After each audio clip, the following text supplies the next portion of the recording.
The next time you find yourself in Whitestone, Queens, don't forget to look up. We read in the newspaper from Brazil. They came to LaGuardia and they escaped.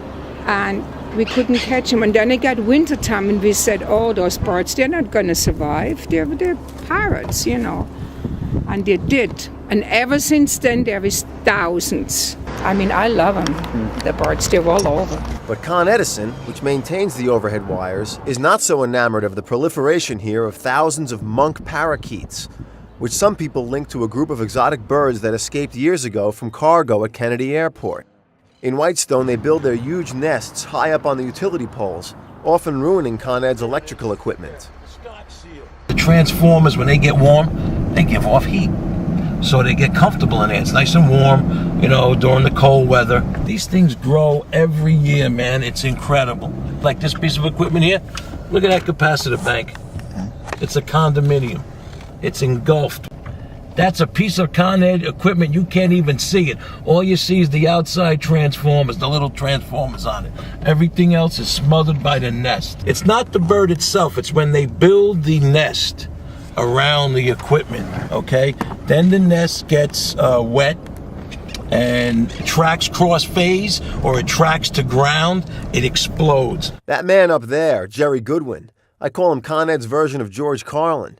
He jokes that he used to shoo the birds by sending up a scary-looking coworker. We'll send him up first, and he just goes up and looks in, and they go, ah!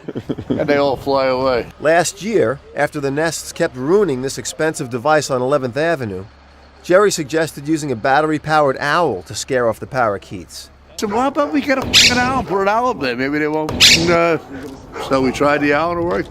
I called up the boss. He said, well, let's go for it. He went out and laid out the money. They named the owl Hootie, and he worked like a charm, at least until his batteries died. It swivels. When you put something in front of it like this, move your hand, it'll turn and say... Then the parakeets came back, and their nest caused the device to blow up again, this time ruining Hootie as well.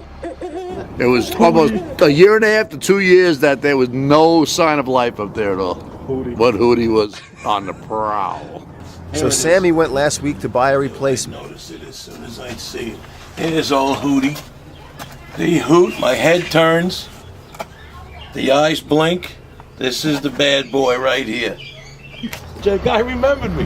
Remember we went to... Yeah. How are you? Your little brother there. Yeah, Hootie. Sleeping on a job up there. The new Hootie was up only a few minutes when the first of the parakeets flew over to take a look. Will he and his buddies set up housekeeping again? Tune in for the next episode of Hootie and the Parakeets.